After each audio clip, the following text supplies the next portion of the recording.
We got Jeff in the back. Brett, to your left, Yes, sir. can you describe this night, I guess from both a basketball perspective and from the pregame ceremony? I thought the pregame ceremony was great. It was a very emotional night for everyone involved. Our team, our athletic program, community, fans. It's kind of through that tragedy, it kind of brought everyone closer together. I think that was kind of exemplified tonight. So very thankful that we were all able to have that moment and share that moment with one another.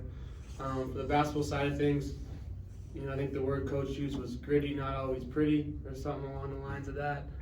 It's a first win. They're a very scrappy team, play a very different style than we do, so it's always a tough matchup. But you know what? We stuck in there, and it was gritty, not always pretty, but we got the win.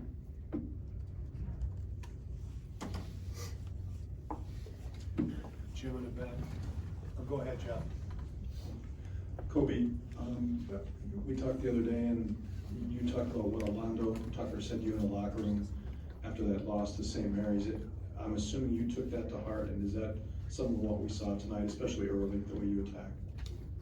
Yeah, he just told me after that last game, just took him a lot of games like that, kind of struggling to get to where he was. So, like I told you, that's something that really hit home, and the coaches definitely were feeding me confidence. They just said, it's a long season, you gotta stay aggressive, but get better and learn from it. And I think it was another step forward tonight. So.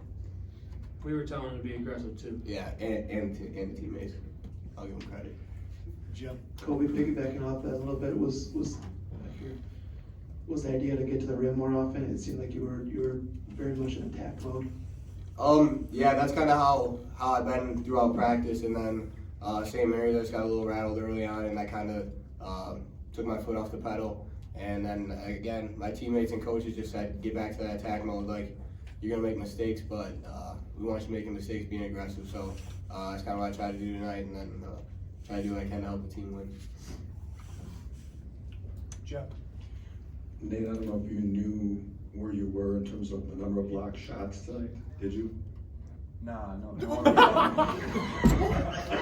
Liar. Did you? Did you? Could you hear the students hoping that you would get a chance? Yeah, I heard them, but I was still going for the blocks. Coach kind of got mad at me at the end because they finally started passing the ball out of it. I realized that I was going to block them.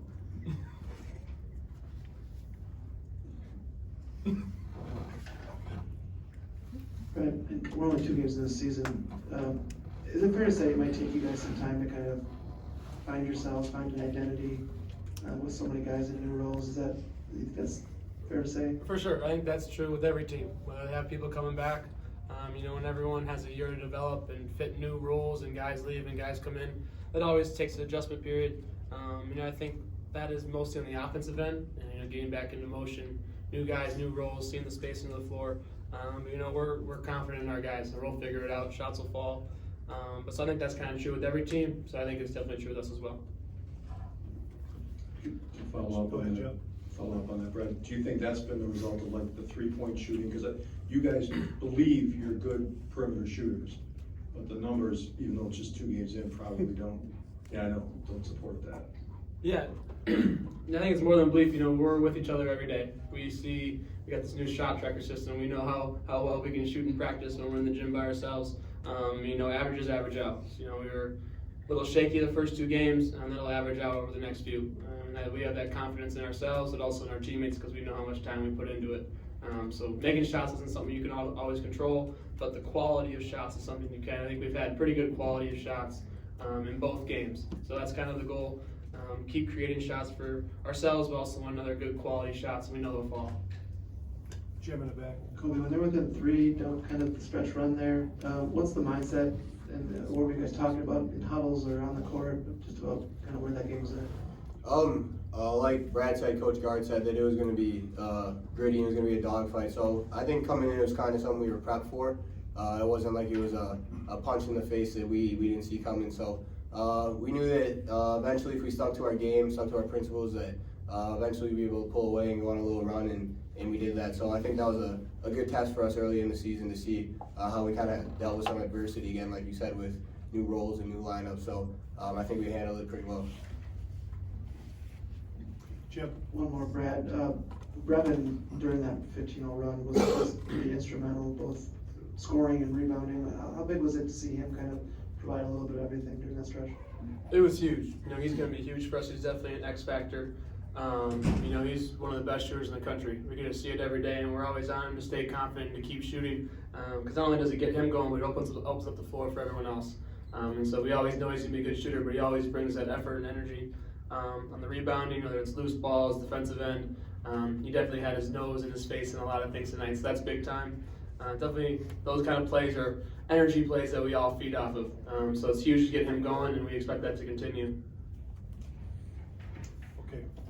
Brad, it seemed at points during the game, any ball that was going in, Nate was sending it back. So what's it like playing defense when you've got somebody that can maybe make up for some mistakes and protect the rim? Yeah, he got a little, excuse me, he got a little bit of a safety net back there. His length, his timing, he's definitely worked on a lot. We see it in practice every day, so we're not surprised by it. It's definitely a little safety net that allows us to take a little bit more chances.